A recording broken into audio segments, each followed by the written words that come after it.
सिर्फ हाल मेरा ही बुरा नहीं है, तुम्हारे जाने के बाद मेरी रचनाएं भी घुटन महसूस कर रही है। रचनाओं में पीड़ा तो सब खोज लेते हैं, लेकिन रचनाओं की पीड़ा को कोई नहीं समझता। ये सिर्फ उन्हीं को समझ में आ सकती है जिनके लिए लिखी जाती है। इन्हें लिखते समय दिल में भी एक कसक रहती है कि ऐसा क्या लिख दूं जो मेरी पीड़ा का हर्ष बता दे, जो बयां कर दे मेरे हृदय की वेदनाओं को। वैसे अब तुम्हारी बहुत कम याद आती है। जब परिवार में कोई डांटता है तो तुम्हारी याद आ जाती है। फोन में आने वाले नोटिफिकेशन चेक करते समय सहसा दिल तुम्हारी तरफ दौड़ पड़ता है कि कहीं हो न हो तुमने मैसेज तो नहीं किया।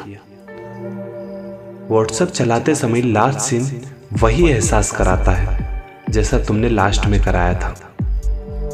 जब ईयरफोन लगाता हूं तो कभी कभी लगता है उधर से कोई सुनी सुनी सी आवाज आ रही है। तब तुम्हारी याद आ जाती है, लेकिन मेरी रचनाएं ये सब नहीं समझती है। इन्हें ये सब पसंद नहीं है। इन्हें तो सिर्फ तुम पसंद हो। इन्हें कुछ और नहीं चाहिए तुम्हारे सिवा। इनमें सहेजा गया है सिर्फ और सिर्फ तुम्हें। ये नहीं चाहती कि इनको पुरस्कारों से नवाजा जाए, बस तुम्हारे होठों से पड़ जाने भर से धन्य हो जाएगी। ये खुद में समेटती रहती है तुम्हारी यादों को। इन्हें पसंद है सिर्फ और सिर्फ तुम्हारे किस्से। इन्हें नहीं आती किसी तरह की बनावटी बातें करना।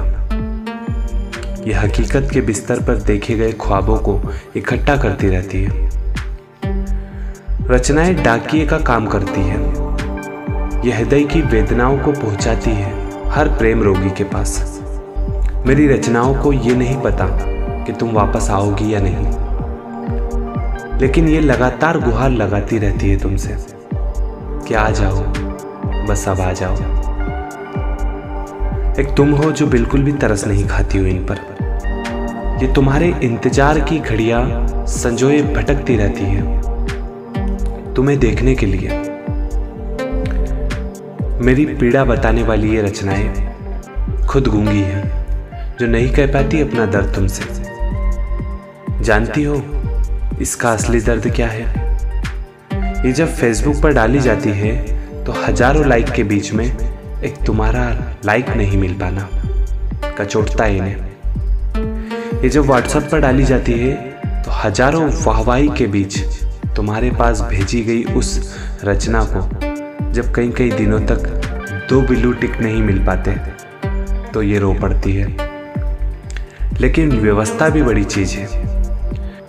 प्रेम की व्यवस्था के आगे जब रचनाकार खुद के दिल से समझौता करके आखिरकार तुम्हें दोबारा मैसेज करके पूछता है कि ये वाली रचना कैसी लगी, और तुम्हारा भेजा गया एक लाइक थम जब मेरे 1600 शब्दों की दर्द भरी रचना को हल्का कर देता है, तो ये रचनाएं महसूस करने लगती है सुशांत राजपूत सा दर्द और मजबूर हो जाती है आत्महत्या करने को।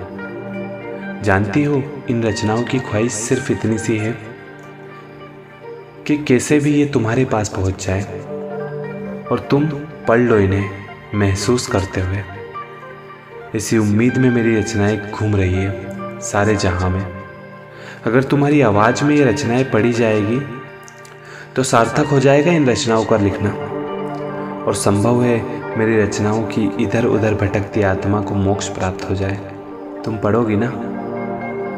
एक दिन तुम मेरी रचनाओं को पढ़ोगी ना?